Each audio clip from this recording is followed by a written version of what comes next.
Cool. Okay. And you can hear me fine and everything? Yes. Cool. Okay. So Rodino, man, I appreciate you coming and kicking back, man. Thank you very much for taking some time out of your day, your evening. I know sometimes it gets when you're operating a business, it's like, well, what time do I have to be able to set aside for stuff? So thank you very much. I appreciate it. Oh, you're welcome. Yeah, man. I've been a fan of yours for a while.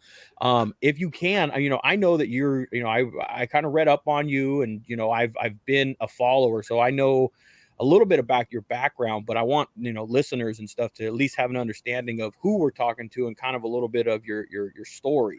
From what I understand, it starts at a very early age, right? Your kind of custom culture, custom painting stuff. Correct. Yes. As a young kid, walking, from home, from school, getting out about 2:30 and walking by this one guy. His name is Randy. He was like a well-known painter. He painted motorcycles, Harleys, hot rods, and so pretty much every day, every time I walk by, I'll creep up pretty close to his garage and just watch him work.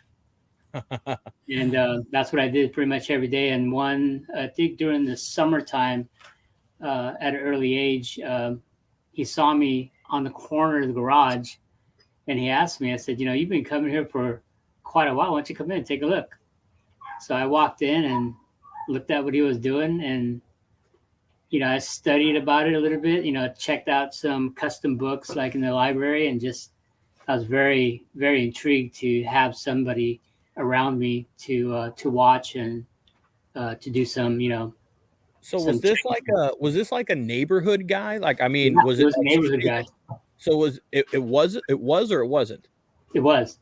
It was. So this was somebody that you knew then. Like you So knew who he I got was. to know him. I got to know Okay. him as a kid. So he took me in and started showing me a lot of things about what he did. And Now after a while, did he do the engraving and that type of stuff, or was he just fabricating? Was he just kind of working on cars and he bikes was just just working on all day? cars. He was a whole different guy. The one that I really was intrigued and got to know and looked at a lot of his things was name is Rudy Pena. He was an old school engraver.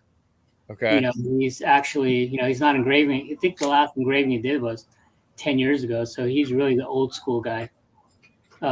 I watched him a few times. He engraved a couple things of mine and never finished it. So I decided to, pick up the tool and start doing it myself, just to make sure that I got my projects done. And at an early age, I wasn't the best in the world. I picked up an engraver, made my own and started hammering. Yeah, Because well, back then, nobody's perfect at their craft or knows their craft very well when they first start, and especially at the age that I understand that you kind of started going. 12 years old, does that sound about right? Around I early age? started customizing about 12 years old. I started pinstriping and airbrushing and pretty much doing, custom painting as a support to them. I wasn't actually the main artist that did it. I was just part of the crew that helped out I in the got you. process. Okay. But So towards the end, as I started getting a lot better, I felt like I could do my own. And I remember at one time he asked me, "Hey, can you help me stripe this car?" And ended up striping the car. And by the time you know it, I felt that confidence hmm and when what? you. How old were you at that point? Well, what I when was was this? about 14.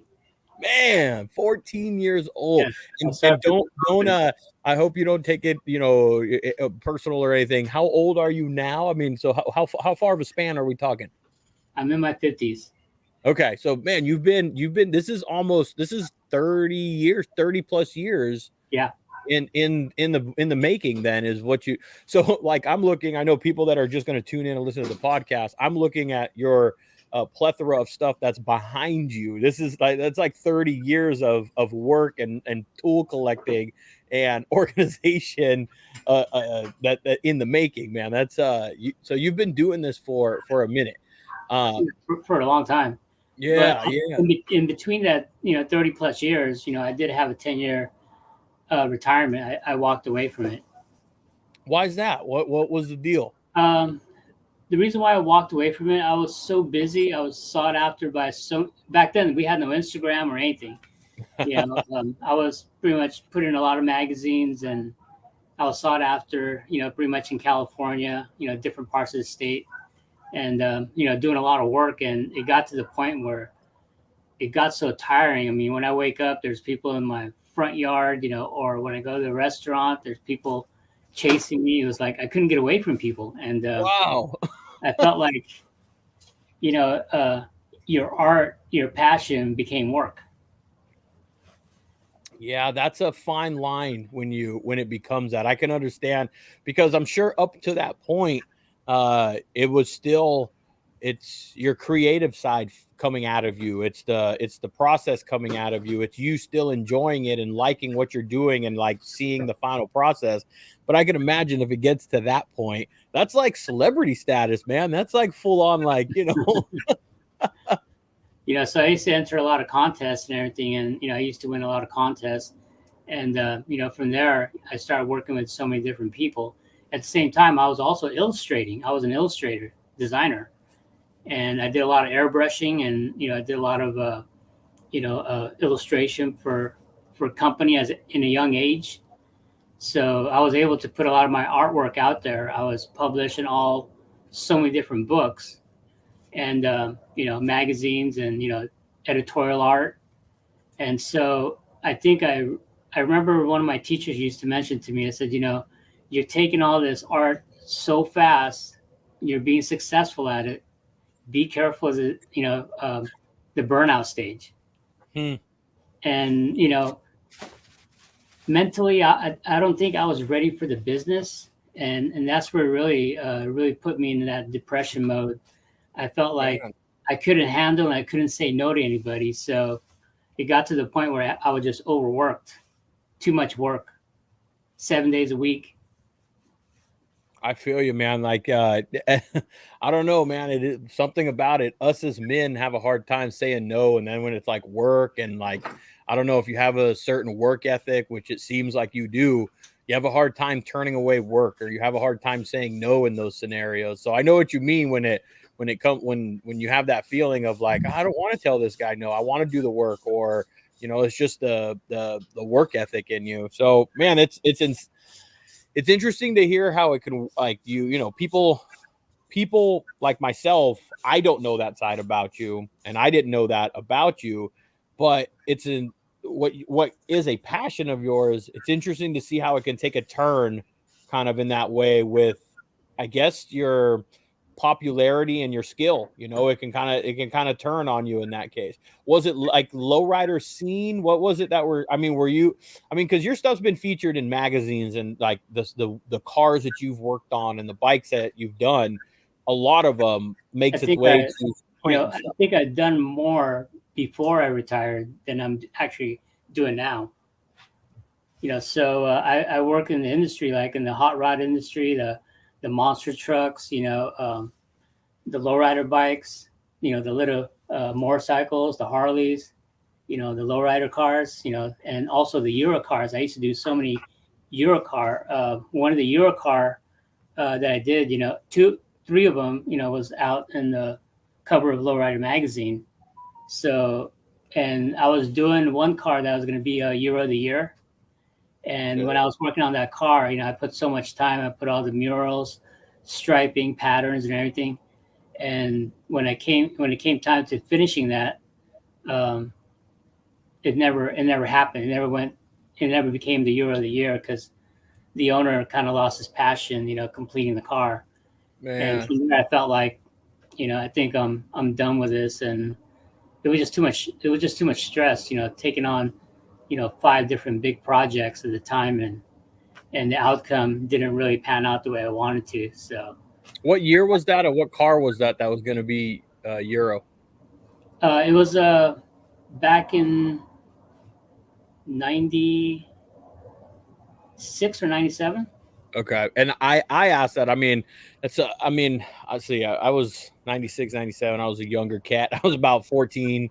I was about 14 years old, but I grew up around the lowriders, and that's Yeah. what my dad was. My dad had, Impalas. My dad used to take, I've told people on the podcast before, my dad used to take the hydraulic pumps out of the farm because they lived on a farm. So they take the pumps out of the tractors and put them in their hydraulics. So I kind of was, raised around that stuff. So I know that era, that time, that's a huge lowrider time right there. That is Yeah, like, back then it was a busy, it was super busy. that was like the mecca probably. I mean, I mean, my time in my lifespan, if I had to go like mid 90s would probably be, early 90s. That was a big time for lowrider scene with Oh hopping yeah. and the magazine and everything that was out there. That was a big time for it. And back then I used to stripe for so many shops, and they used to bring, their cars from, different counties and everything. I'll go out there, stripe the cars, and do some patterns of striping. And a lot of the companies, the shop, they would take the name on that. I wouldn't get recognized for it, but I was just there, just helping them out and making the money. But at the Yeah. same time, I wasn't being recognized for the job I did. But to me, I was fine with it. Well, it's one of those things like it, I've built cars and I've built trucks and stuff in my past, and I don't own everything that I've ever built. Someone else has bought it, and they've gone and they've some of them have done their own thing to it, and some of them haven't touched what I've done to it. Matter of fact, just this past weekend, I ran into a guy I sold a bike to maybe like 7 or 8 years ago, and the bike looks exactly the same as it did the day that I sold it to him. He likes it the way that it was, and there's an S10 that I had, and I've seen Mhm. it, and it's a little bit different, but regardless of whether people know or not, that that's your creativity, your style and your work put on that thing, and that, Yeah. I think really in the end all that matters. And I think some people like yourself, you kind of, I don't know, you develop a style, I guess, and some people can look at a paint job specifically or a striping job sometimes and just know that that's a RWD design or that's a somebody else's design, that's your signature, so to speak. Yeah, a lot of people think that I only do the kind of designs I do, but growing up, going into it, I mean, I did pretty much all the design. I did pretty much all the different airbrushing and everything, and I did a lot of the Euro style, graphics, and I did a lot of, pretty much, full blown, hot rod, flames and things like that. So I'm not, how would you say, I'm not, biased to any of that. I mean, I'll do whatever the customer wants. Right. But I think right now is, a lot of people into the scrolls and, a lot of deep designs, within the things that is hard for people to do. So I always like to do things that are hard. It's going to be a challenge. Well, I would definitely say like, okay, so I mean, there's a lot of painters out there, pinstripers. I wouldn't say there's as many pinstripers as there are painters out there, but I mean, I think it's fair for me to say that there's a lot less engravers that are out there. Is that kind of a fair statement, or is there Yeah. more that I think that there is? There's a lot of upcoming engravers out there. Like it says, when I got back into engraving, I was just like a person just starting off again and knowing all the styles and how to do it. It was just going to take time for me to get back into it. And the difference with me and a lot of other engravers, I know the design well, you Mm, know, and there's a lot of engravers that engraves, but they're still learning the design concept of all the scrolls. gotcha. So scroll wise, I've been studying scrolls, for the last 35 years. Now So for myself and people as well, when you can you define scrolls a little bit more? I mean, I have the idea, but a lot of scrolls, it comes from the old Renaissance days, right? The old world. A lot of the filigree itself, some people call it ornamental. Mhm. It comes from, some of the uh, old world type of style. You got the Western art that was developed in the last, 100 years, that a lot of people are doing. And a lot of people, from the Greek and from the Baroque days, a lot of those things were coming out. So everyone has so many different styles. There's about a good 9 different styles out there. And to me, I studied all of them. And when I was doing a lot of pinstriping, I kind of orientated that, with some of the designs I put together. Uh, Gotcha. and at the same time, learning the leafing process, learning it from some of the masters out there, made me became more a believer how to form it, how to twist it, and usually I use that in a lot of my scrolls. Yeah. A It's lot of it's it, it, pinstriping. it's interesting for myself, and I'm sure people that are listening, that the scrolls and the designs that we see them, on everything, door panels, the scrolling tech. We see it on, you put on swing arm and exhaust. We see that design, laid out in many different ways and many different textures. And we just see it and we see like, wow. And it's I like for people to hear exactly what you just said, is there's so much more history to it, and there's so Oh, much there's a more. lot of history, and that's Yeah. when I was an art student, going to college, I studied a lot of architectural, and a lot of architectural, uses a lot of that filigree designs, and also some of the outline just to and certain areas to make it look ornate, you Hmm. know. And today they're starting to use it a lot more. And if you look at the government, they've used a lot of the old world designs into the Hmm. government foundations, and also our our money, from the dollar Yeah. bill all the way up to the $100 bill. I was just about to say that if you look at any type of dollar bill from the government, you'll see little, maybe in the corners or in the edges or something like that. You'll see some of that stuff, laid out on there. Yeah. Yeah.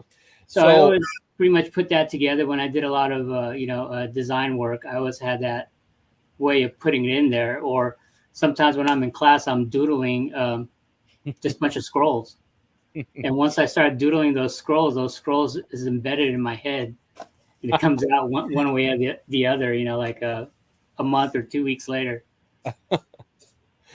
it's more than just, random placement. Some people I know, they're not into the art form obviously nearly as much as you, but they've never really researched the art form. They've just seen it and go, that shit is amazing. It looks absolutely amazing on that bike or that car or whatever it is. It adds so much detail to it, but the history side of it and the technical side of it. And I'm sure when you go look at different cars and you see the different scrolls or you see different engraving done by different people, you probably geek out a little bit on the technique or the style that it is, because Yeah, that's right up your alley. I see it and I'm just amazed at, like, one, the amount of detail, like, and then two, the amount of time, like the patience and the tediousness, I would assume, that goes into something like that. I mean, I don't know the exact. Is it, explain it to me a little bit. I've seen it. I've seen your work. I've seen you post stuff, so I've seen it in action. And is it essentially like a tattoo gun? Is that really is it a fast moving tattoo gun? Is really what an engraver is? How does it work? yeah. An engraving tool is it's pretty much like a tattoo gun. Okay. A lot of people don't realize when you pick up an engraver, you're ready to engrave once you have the tool. It doesn't really go that way. You got to know your metal, right? Yep. And one of the things that I learned from Rudy is really knowing the art of sharpening. Sharpening your tool is really where it comes down to it. And as I got back into it again, I started doing some research. But in the new age of engraving, a lot of people don't really like giving out, their engraving techniques or how to do things, or unless you pay for it, right? So you have to take the class, you have to do this. You may have the tool, but it may take you 3, 4, 5 years just to learn one technique because nobody would share it unless you pay for it. Gotcha. So getting back into the painting and engraving side, I felt like, I needed to come back out there because I felt like some of the things that were being done was kind of lost. And I wanted to give back, what I've learned throughout the years. It took years to learn it. to give back exactly what some of the techniques that are lost out there.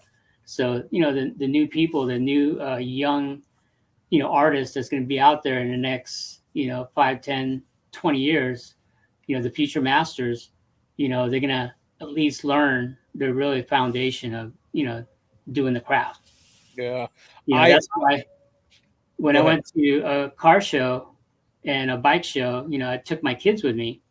And when I went to the show, I was critiquing a lot of, designs and everything and how they laid it out. And my kids kind of mentioned to me and said, "Yeah, Dad, that's all good and all.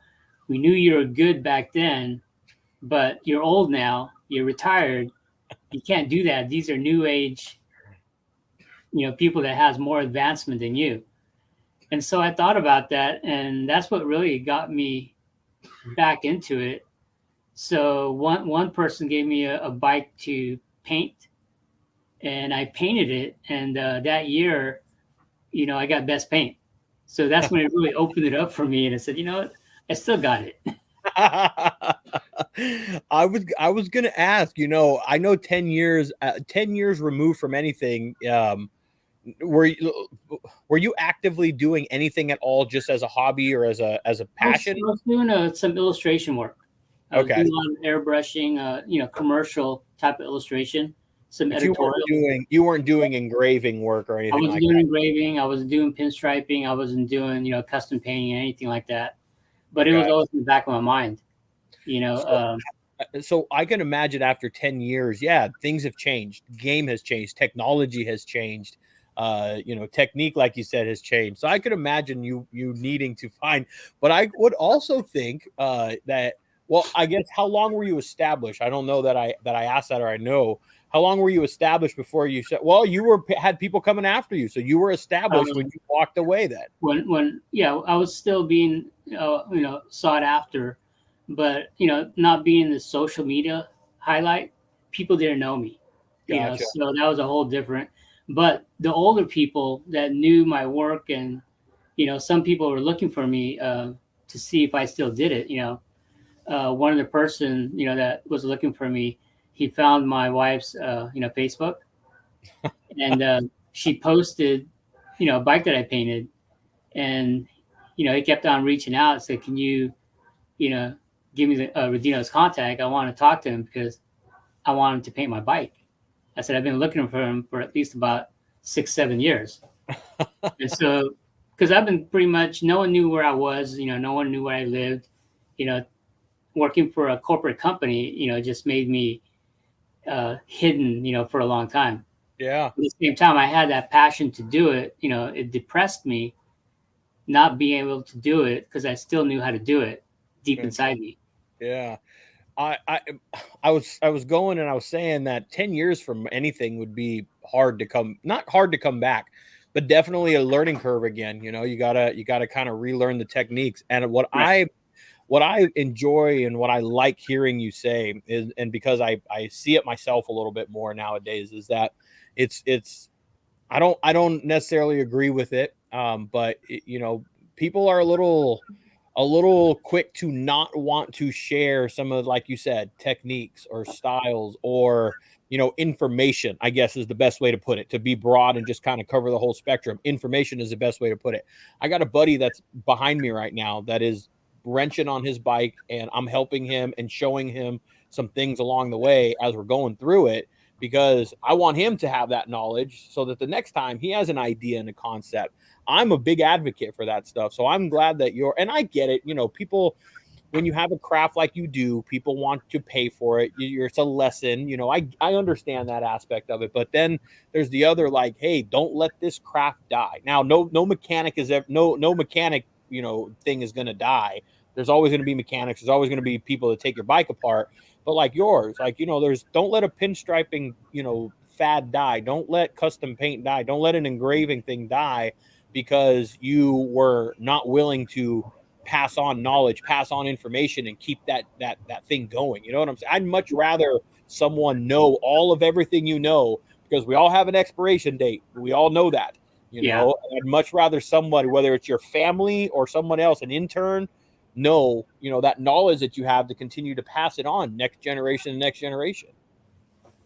And a lot of times what I do, one company reached out to me, and they wanted me to teach, custom painting and everything, all the whole process. And I told them, yeah, I'll be willing to help, and I'll be happy to do it. And one thing they kind of mentioned to me towards, before I booked myself for the whole entire, 2 years, they kind of mentioned, I said, well, just to let you know, once you get involved with us, you can be posting some of the things that you bring out there. We want to have exclusive rights to sell you and, make money off of you based on your knowledge. And I Huh. started thinking, I said, wow, I thought you guys were doing it just, yeah, you'll charge here and there to have the materials and things like that, for them to come out because you guys have the passion, for art to teach and, to introduce the products that, a lot of the companies were going to give out, Right. the new generation of custom painters. And so when I felt that, I felt, I don't want to do that. I want to be able to post things that I can show people, Yep. so if they have any questions, I can give them pretty much all the information they need. Yeah, yeah, yeah. That's the fine line, I guess. When you get into, you got a big following on Instagram, and rightfully so. You got work that speaks for itself, and that's the fine line you cross when. And I don't know what you dub yourself or how, but you have a big following because of your background and your work. But when you become of a certain level, you become that, air quotes influencer type, and then when it becomes the business side of stuff and the money side of stuff, when it's corporate people or advertising or, like in your case, teaching, whatever it may be, they're teaching a class where they're going to make money off of it, then it becomes, it's hard. That, there's that fine line of, like, I get it, but it sounds to me, just reading between the lines and hearing what you're talking about, the art and the craft is definitely at the top of the priority list of it for you. That's kind of first and foremost. The money is nice, and the notoriety and everything else that kind of has come along with your career is nice, but it seems that, like, you studied the scrolling of the history of it and the technique, and you've gone to school for it, and it seems like the craft and the art is the passion of yours, and that It's a big passion. yeah, and that right there, when that happens, at least to me, when somebody has that mentality or that kind of drive behind it, that's when it really, really, really, really shows in their work. And your stuff is a good example of that, man. It's like I was telling my wife, when the job or when my hobby and my craft is not fun anymore, Yeah. it's time for me to retire. Yeah, yeah. Well, that you've heard it, and everyone else has too. They say you do whatever you do something you like for a living. You never work a day in your life, type thing. And if you have that still and you have that passion, then yeah, it will be that for you. And so, how much? I mean, how long? I mean, you're talking about, like, you've walked away from it once. How is there anything in the back of your mind, or is this kind of open ended right now? You like the way that you've come from a place of, I don't like the way that it is, and I had to walk away from it for 10 years. Are you in a place now where it's like, I got it under control, I like the way it's moving now and the style and the way it goes? What's the deal? Yeah, I like the way it's moving now. I get to choose my work, and I apologize for a lot of people that's been reaching out to me. I mean, I got thousands of DMs, for people wanting me to do work, but right now I'm kind of booked until 2024. And whenever I Wow. have a cancellation or in between because of delays of fabrication or the car or the motorcycle or whatever it may be, I can take in a lot of small things in between that. So 2024, did I hear you right? That's over a yeah, year. It's over a year out. yeah. Wow. So So right now listen, a lot of people are for kind anybody of that's like booked right now. if anybody is like in the middle of fabrication and you want Rodino to do anything with your car, you better call him now. You better call him now, because by the time it's done, he'll be ready for you. A lot of people don't know, but they think this is my full time job, but this is just pretty much my part time fun job. Are You know, you that's still so are you still on the, I know you mentioned corporate. Is that your still day-to-day yes. job? Yeah. Yes. So So you're a family man, I'm guessing. You got kids or wife and all. yes, I Okay. got 3 kids and 2 grandchildren. So yeah, I got to keep busy, just to make sure I help support them and keep myself active. Like they say, if you're not active, sometimes your mind goes, Yep. and that's one thing I don't want to happen. My father passed away with dementia. I felt like if he would have kept using his mind, he would have kept, he would have still been living today. Yeah, that's very true, man. I have a grandma that's I'm kind of having to watch go through that, and starting that stage of it. And that's what they say, man. They say keep your mind busy because it helps with exactly Oh what you're yeah, talking it helps a lot. about. Oh yeah, keep the mind stimulated. Try and learn something new every single day. I'm a huge advocate for that type of stuff. If I can, I mean, I'll get stuck in YouTube, but usually I find myself stuck in YouTube trying to learn something about something that I'm not familiar with, or I need to learn how to do. If I need to fix something on my house or something, and I don't know how to do it, then I'll go learn how to do Yes. that. Like I don't know, that's the way that my mind kind of works. I'm always trying to create and think and learn something new. I mean, There's like, nothing. yeah, that's just right. Like in the craft itself, I tell people, I said, the reason why, a lot of people has the fear factor to do exactly what they want to do is, they go to a level, they try it. When that fear, pretty much gets in front of them, they can't go any further. And that's what really, stunt a person's growth in doing this. So when I got back into custom painting, it took about 2.5 weeks until I felt really comfortable again. So the fear factor I had within this 2.5 weeks, where you know my mind was telling, "Oh, my hands is going to shake. Oh, you can't do that no more. Your hands are not made for it, or it's going to take you another 2 more years to get it." Gotcha. When I overcome that fear factor and having that way in myself to tell myself, "Hey, I could do this," and to believe in yourself, I noticed all my design work, everything I did, start flowing within 2.5 weeks. Everything I had built up all these years, I realized I still had uh, some of the momentum that I had, and also some of the turns and scrolls I did. Um, it became natural again. Yeah. It's that is good advice to give, and I think good advice to apply in lots of different things. I can apply it to myself with, like, for example, this podcast.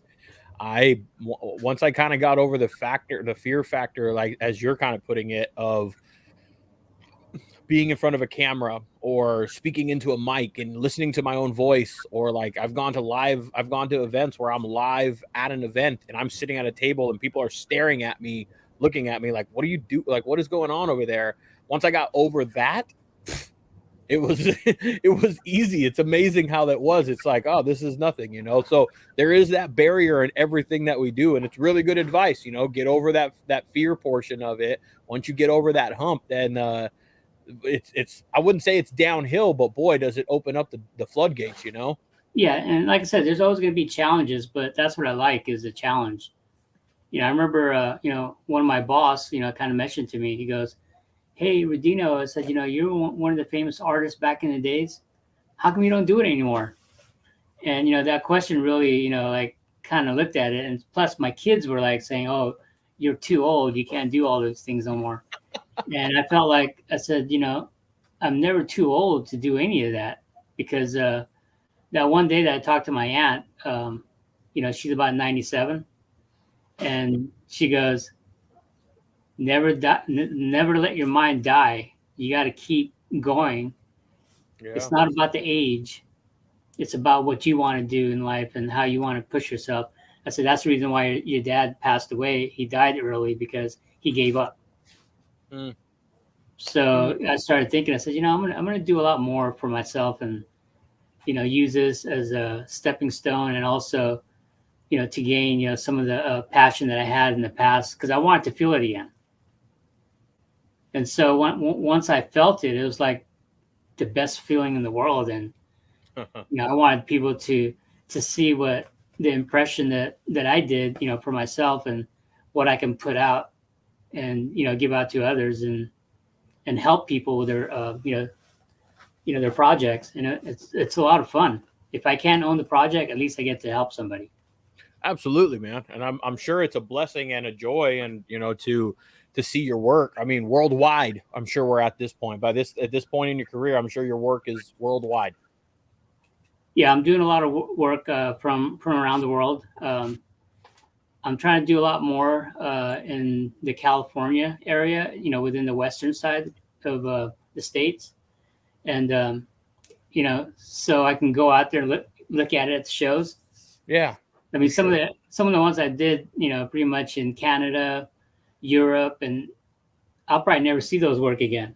Yeah. Yeah, that's true. But But well, maybe through social media. you know what? As well as I do, though, I'm here in Southern California. You're up in Northern California, correct? Am Yes. I Right. okay? So, nonetheless, Northern California, Southern California, California in general, the lowrider scene, the Harley scene, it's where it's at, and like Yeah. this, like even if you even if you paint a car for somebody, let's say in Kansas, right, and the chances of them coming over here to a super show in LA because that's what they're doing, or that's where they need to be seen, is a good chance, because this is where you come to Yeah. get your shit seen. Southern Well, California is a place you come. one bike you posted it on there. It's a green and blue bike I'm painting right now. Okay. I'm doing all the engraving, so I'm doing it from ground up. And he's from India, so that bike's gonna probably be shown in Dubai somewhere, Wow. And they're doing it, and he's probably gonna want to come back over here to be able to experience the shows that we have here in the States. Yeah. So And he show it wants. off. What's that? I said, and show it off. He's Oh, yeah. Yeah, he's gonna want to come over here and show it to the people that need to see it. So at the same time, I'm collaborating with a lot of different people, people from outside the states, just to get my work, with them, together. I think it's a perfect thing. To me, I'm really fond of sharing my work, with other people and collaborating. For sure. Have you worked on or have you? And if you have, can you say like celebrities' cars or anything like that you're aware of? Yeah, there's one that I worked on last year where it was for one of the big shops in back east, and it was for one of the celebrity motorcycle. Okay. Can you say who But it was? I'm not allowed to say because Okay. Fair enough. they took the name for Oh. it for the build. So, but to me, it doesn't matter to me. Right. There's hidden things in there that because a lot of the work I've done, I can't show it all. I can't put it on my Instagram, or things are silent where I'm not allowed to share it. There's rules and things that I have to abide by. And this is based off, and those things are for your class, for your teaching thing. Yeah. Is that what? And how? So you said that was a 2-year thing. How far into that are you? It kind of ended when the pandemic kind of, because when the pandemic hit, I was like doing a lot of classes and everything for a lot of people, and I was also partnering up with a lot of manufacturers too. And towards the end, where I was supposed to fly out, I ended up canceling because there was a lot of COVID restriction and things like that, and by the time we just kind of canceled out and allowed me to continue what I'm doing. But it's something that we're looking at coming up. There's things that's coming up in the horizon that he may plan out again, and they've been talking to me and asking me if I'm willing.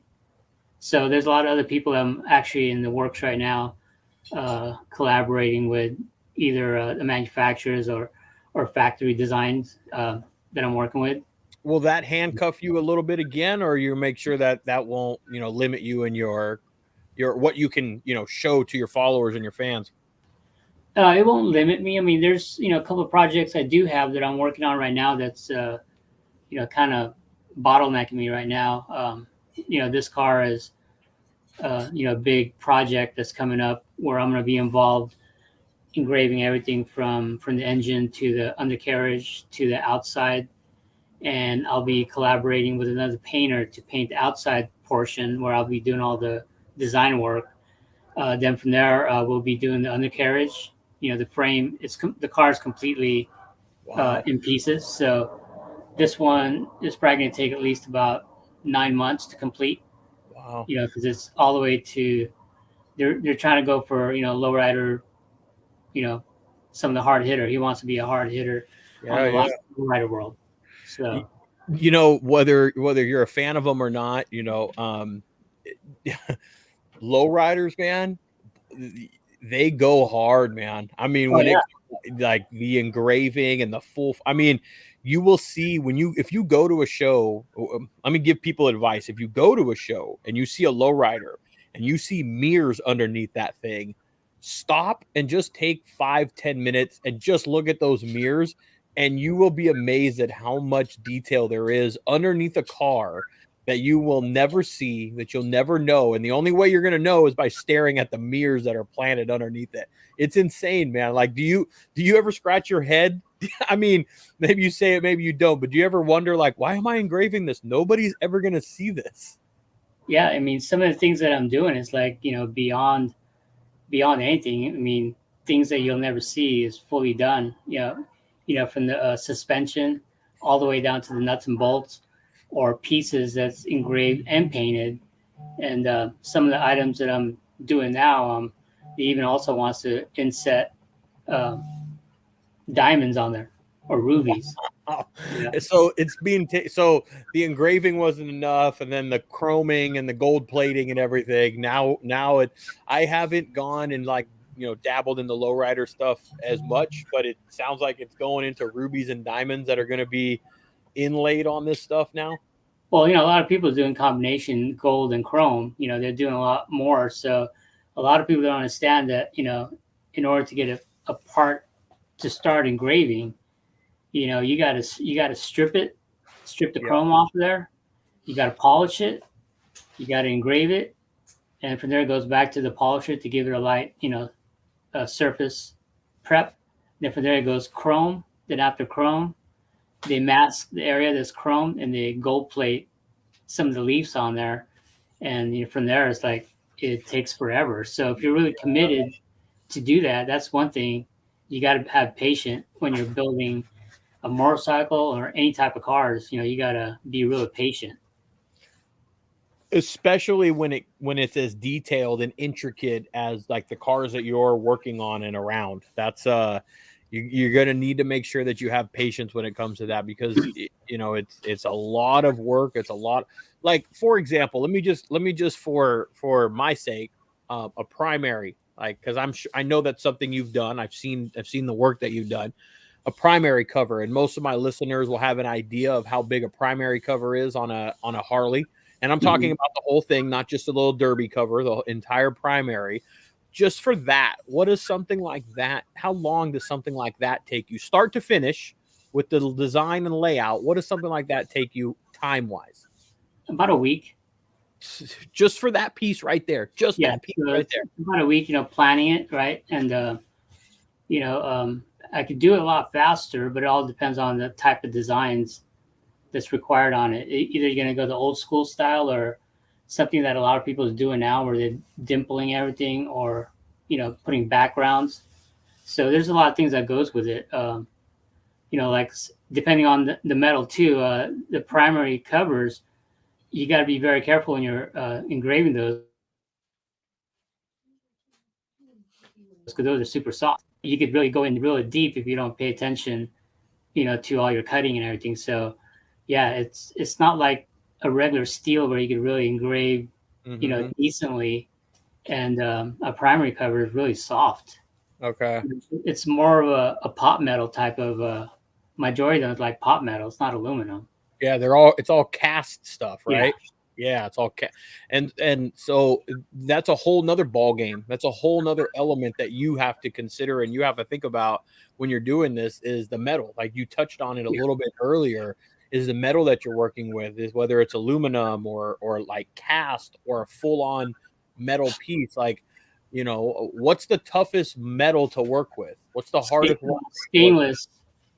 A lot of people won't touch a lot of engravers won't touch stainless or Just it's anything so that's delicate. heated metal. a lot of people don't like touching because either it takes forever, or your tips, snaps, or it just shatters. Okay. So if you're doing like a stainless, like just say a lot of the trims on some of the cars are stainless. That's why if you look at some of the cars, the parts that are not engraved on them because they're stainless, and people won't engrave them. Gotcha. Yeah, I would imagine that working with stainless would be a difficult metal to kind of work around and stuff. How many different this is the type of stuff I geek out on a little bit, man. Like I'm a garage guy and I understand like I don't understand completely, but I have a concept of how much tools and things and that you have. And I say that because I just look at a Dremel tool, for example. A Dremel tool has so many stinking attachments to it just for a Dremel tool. And how many different like attachments or tools do you use or like kind of you have in your arsenal? Is it a vast amount of stuff, or is it kind of just a couple that you use for the most part? I have a lot. I mean, so many different sizes for so many different things. Some of the things that I'm, engraving, I need a really fine tool, especially when I'm doing like guns. When I'm engraving guns, all those tools are really fine because some of the guns out there, they're really, really hard metal. Sometimes it's harder than stainless. So you got to have the right tool to really cut that. Some of your tools that I have for that, they're heated, properly where, I can cut a lot better. But I wouldn't use that tool for a regular, aluminum because it'll really tear it up and because of the way it's designed. And I use a lot of cutting oil, just to save my tips, just to make sure that everything cuts well. Gotcha. So I have so many different types of cutting tips, and a lot of my tips, I make my own tips. I just get the metal, and I do all my own sharpening and my own designs of tools, for certain types of cuts.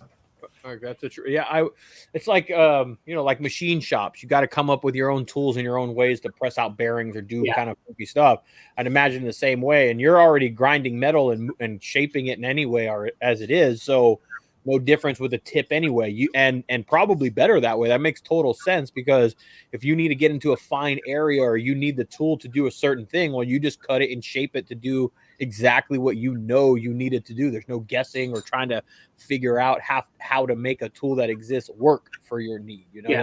That makes a whole lot of sense. I wanted to kind of touch back. You mentioned on it right now about the sharpening and stuff of the tool. You mentioned you talked about a little bit earlier. Mm-hmm.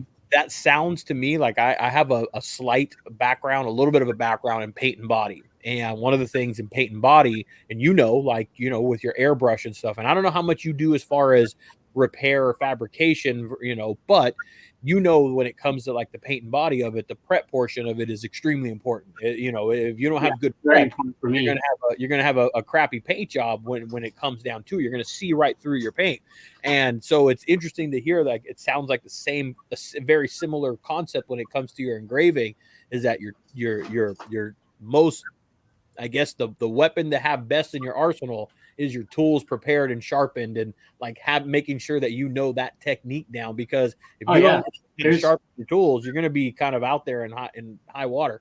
There's a whole day where I just sit there and sharpen tools and perfect it. A lot of my tools that I have, and a lot of people don't do it, but after I sharpen my tool, I get it to the right geometry on how I'm going to be cutting.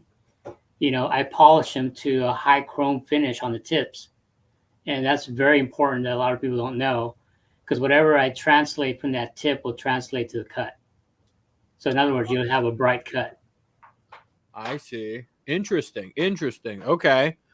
So it's interesting to hear that stuff. I would just think you grab a tool and you cut the depth and the whatever it is that you need to cut, but it's interesting to hear that. So how do you polish it? Just with a I have a high speed polisher. I have a 320,000 RPM polisher that I use, and I use 320,000 RPM. Holy shit! Man, that thing. What do you have it bolted down to? I mean, that thing is moving. Well, it's a really small tool. It's a twin turbine tool that you guys probably heard it in my in some of the things I do. Some people are saying, "Oh, it sounds like the dentist." That's what it sounds like. Oh, okay. Okay. You'll hear my tool like a high squeak. Okay. So that's pretty much it's made by GRS, and GRS has a 320,000 RPM tool that I use for a lot of fine details. For dimpling. Wow. It's usually used for. It's actually was used in the dental field, but they refabricated one for the jewelry side. That's why you notice a lot of the jewelry that a lot of people make using that tool to put in diamonds, or create the hole for the drop-ins for the diamonds. Is Gotcha. is the tool that they use to do that. So when they cut it, it gives you that high polish finish on your first cut. Wow. Okay. It's interesting to hear how these tools that they make cross over into different just how they're used in different genres, I guess, It's an interesting concept. Yeah. Hey, I'm curious. What is like you do, striping, engraving, airbrushing. Which one of those is kind of like your I guess your real love? Like you're like, that's the one I really like doing. Um, I know you like doing all of them. That's why you do them all. I understand that. But if there's one that you kind of were like, I really like, I love doing this one. This is my favorite. that's a really, really good question. No one ever asked me that before. I never put a category in it, but if you notice, what I do is every week I switch off from the engraving to the paint. So I switch off every week or every 2 days. Okay. So right now I'm actually painting right now, and after I paint, when the paint's drying, I'll be engraving. Okay. So right now I'm trying to get a lowrider bike ready for an LA show in the next couple weeks. And this bike that I'm painting was a former cover of a lowrider magazine, lowrider bike. And the person that engraved this bike was pretty much my old teacher, Rudy Pena. So he engraved the whole entire bike, but they're repainting it to bring it out as a second rebuild. So I was really stoked to be asked, to paint that bike, and I'm actually working on it right now while I'm engraving back and forth. Let me show you the bike. Yeah, I'd love to see it. I'd love to see it. It's in the prep process right now. Oh, this is the frame. Oh, wow. Look at that. So it's in the prep process. It's taped up, the patterns I'm going to be working on. And I'm working on it, and it's going to be an Orion paint job. And all the stuff I'm using on there's people that help me collaborate with, the taping from CF tapes, and it's going to be an Orion paint job. And what is a Orion paint job? So Orion is Tammy Miller. That's part of the owner of Orion Automotive Finish.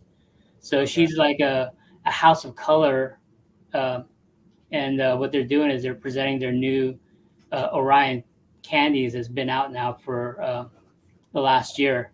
And a lot of the things I'm doing now is I'm using all that, new Orion paint. Like the motorcycle I'm putting together right now is pretty much from Orion.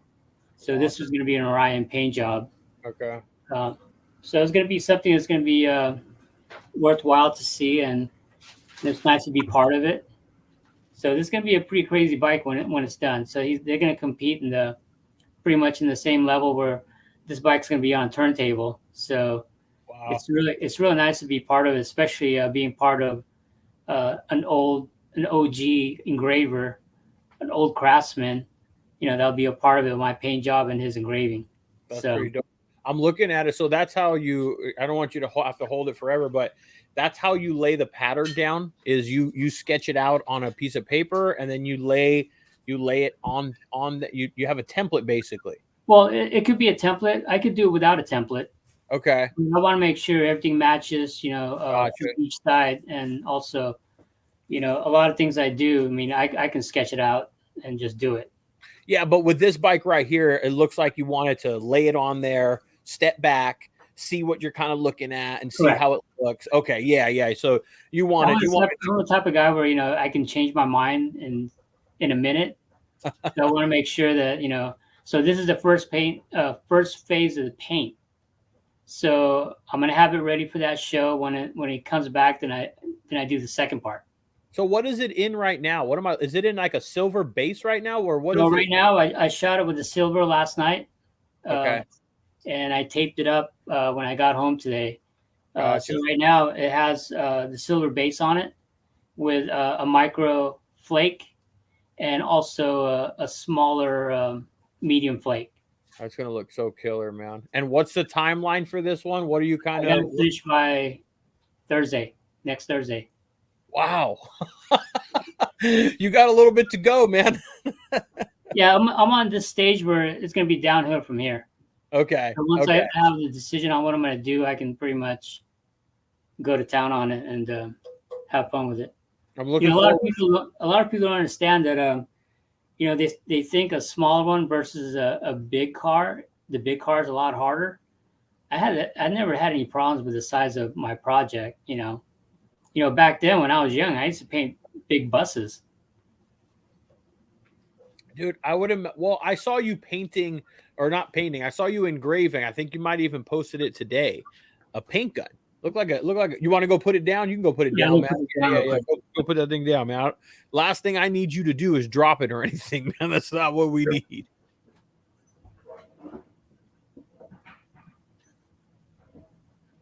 I think it looks sick.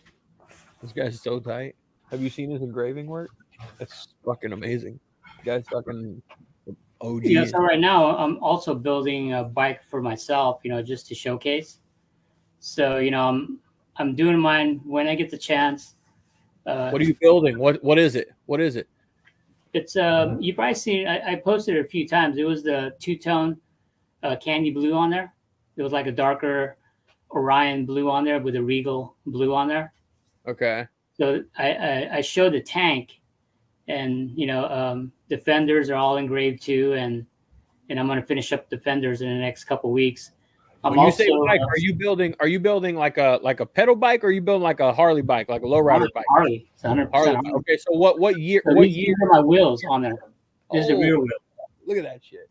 You So see that thing? That's so fucking gangster. So Look at the wheels itself, I had it, pretty much fabricated to give me that roundness. So when I engrave it, I can engrave the whole entire thing.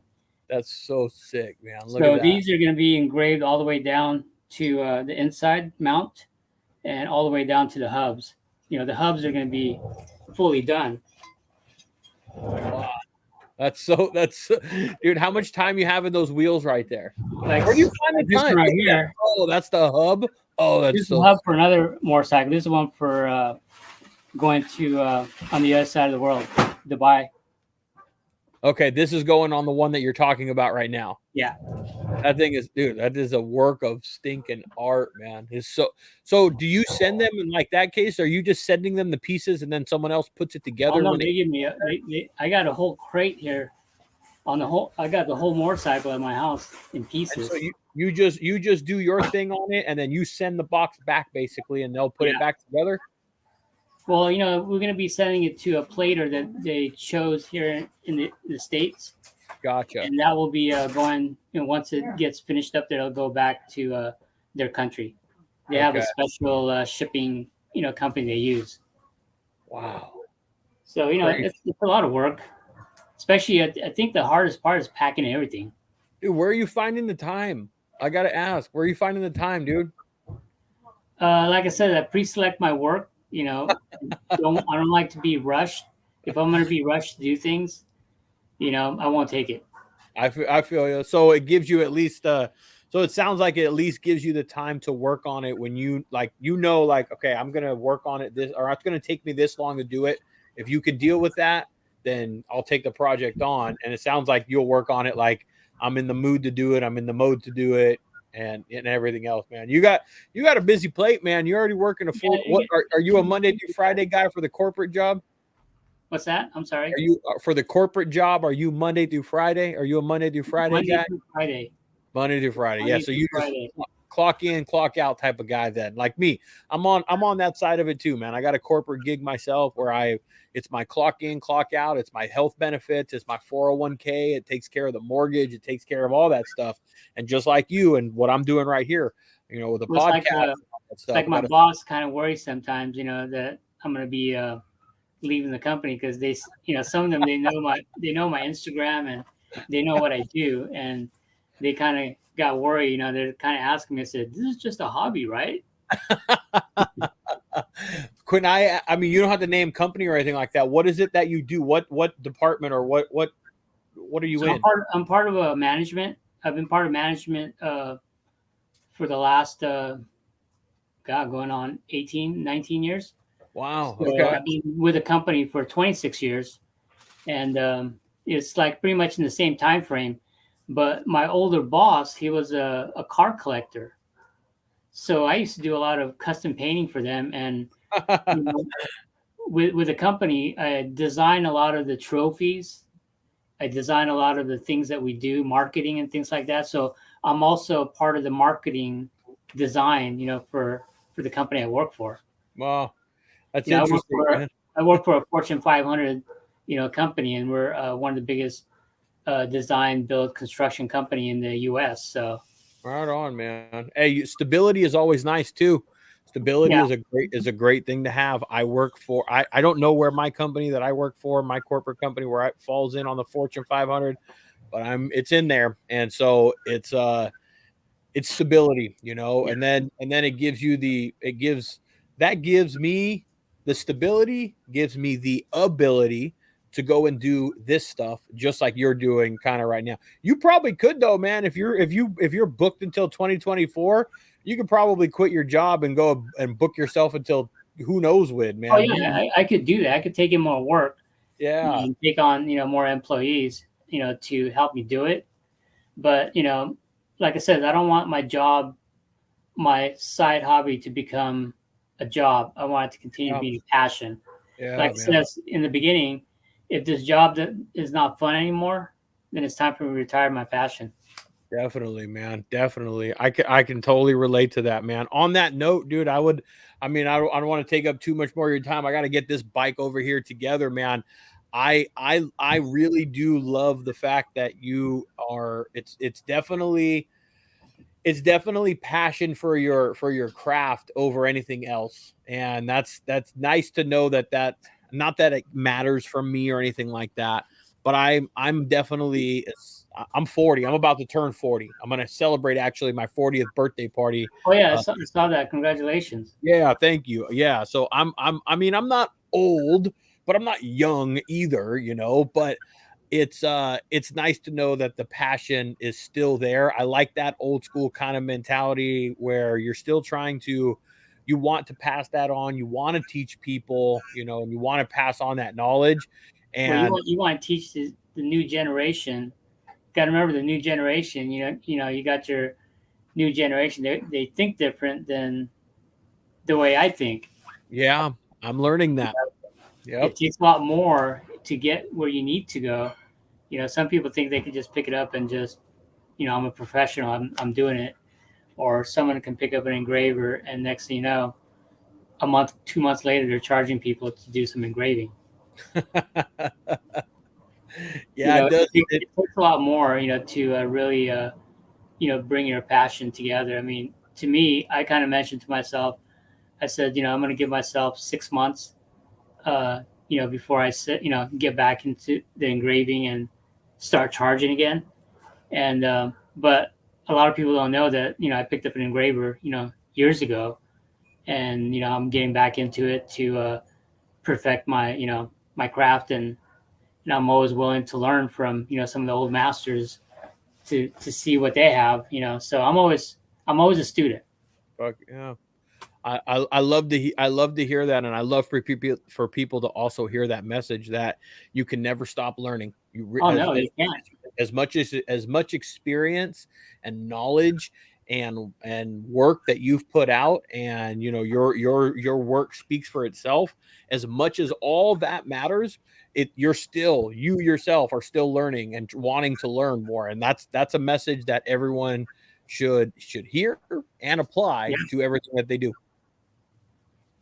Yeah, it's a lot of fun. I have a journey, and my family's in that journey with me. Right on. My wife, she helps me detail. So I've been teaching her quite a bit, to help me and to get things out sooner. And she's loving it because sometimes, when she sees a product, like I'm doing a car right now in LA, right?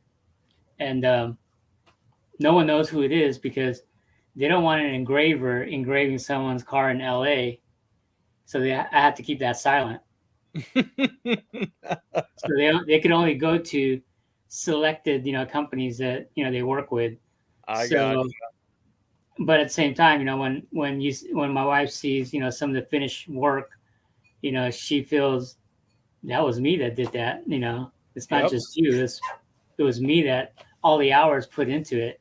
So I see, her passion, what she's doing, and at the same time, she's getting paid doing it. Sounds like a win-win to me, man. Sounds Yeah. like a win-win. Hey, well, Rodino, man, it was very nice chopping it up with you. I am going to continue to be a fan and watch and tune in.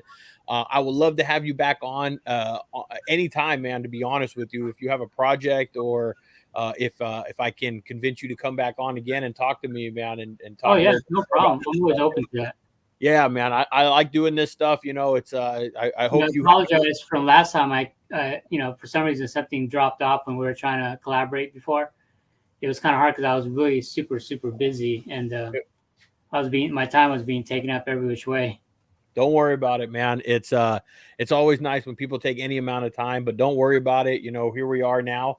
When it happens type things. I like things that happen organically. Don't force them to happen. When it happens, it happens. And so, but I appreciate you coming and kicking it, man. I will be hitting you up again. And when I need some engraving, I definitely know where I'm coming, but it sounds like I need to come and call you like 2 years in advance, probably. Well, like I said, you never know. I may have an opening for small stuff. I'm talking about big things. Big Yeah. things, the one that really bottlenecks me. And I like I says the ones I'm doing right now. I'm doing a bunch of Iwata guns. Spray guns. A lot of people are personalizing their, custom painting, and I think that's nice to have because I have my own. I have my own spray guns. They're all pretty much all engraved. My airbrushes are all engraved. Even some of the tools that I use for engraving is engraved.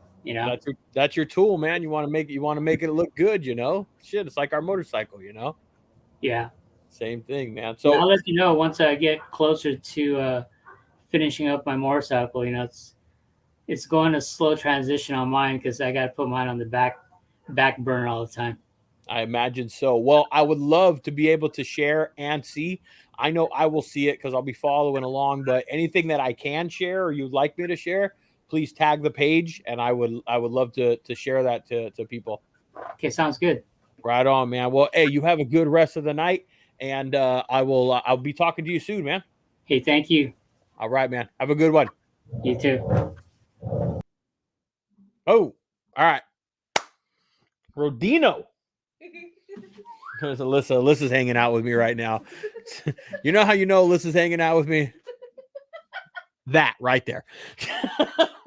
That right there, man. Hey, Rodino, I appreciate you coming and hanging out. Interesting conversation. Interesting perspective right there.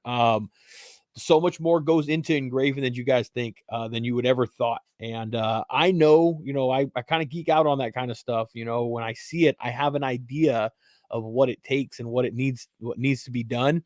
But until you talk to somebody like Rodino, where he's got years and plethora of experience on all kinds of cars and metals and surfaces and just knowledge, you don't really have the full concept of everything that goes into it. Point being, like he said, you're passionate about something, do it, practice your craft. If it doesn't feel like you're working, then you'll love everything that you do about it and learn something new every single day. I love that message. Learn something new as often as you can. So thanks for tuning in, guys. I appreciate it. Hope you guys enjoyed. Till the next one, you know how we do it. Ride hard, ride fast, ride safe. Just ride. Later.